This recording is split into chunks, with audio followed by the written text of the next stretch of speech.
एक गांव में एक चौधरी रहता था जो बहुत अमीर था। वे खेती, पशुपालन और व्यापार से अच्छी कमाई करते थे। वे अपने गांव में सभी लोगों के लिए एक आदर्श बने रहते थे।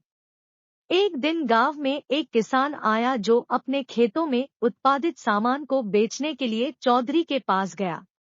किसान ने देखा कि चौधरी उसके अनाजों का सही दाम नहीं दे रहा है, तब उसने चौधरी से कहा, चौधरी साहब, मेरा अनाज तो 10,000 का था, आप तो मुझे सिर्फ 5,000 दे रहे हैं।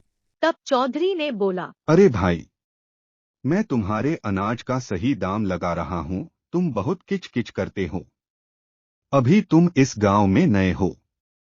तुम गांव में किसी से भी मेरे बारे में पूछ लो। आज तक किसी ने दाम के बारे में कोई शिकायत नहीं की।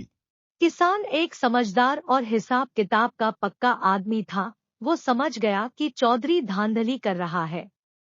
वो चौधरी से बहस करने लगा और अपना हक मांगने लगा। चौधरी साहब, ये आप ठीक नहीं कर रहे हैं। मुझे मालूम है मेरा अनाज 10,000 का है, मुझे 10,000 ही चाहिए।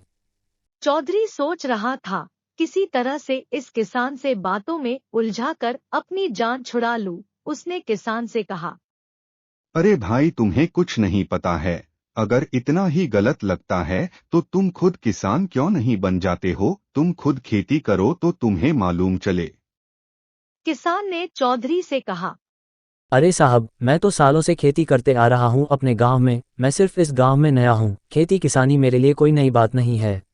साहब, आप चौधरी हैं, आपके पास कितना धन दौलत है, मुझे तो अपनी खेती किसानी से ही अपने परिवार का पालन पोषण करना होता है।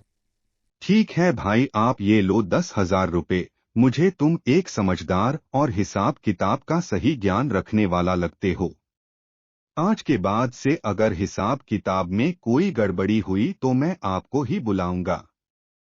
चौधरी ने किसान को 10,000 रुपए दे दिए और किसान अपने घर चला गया।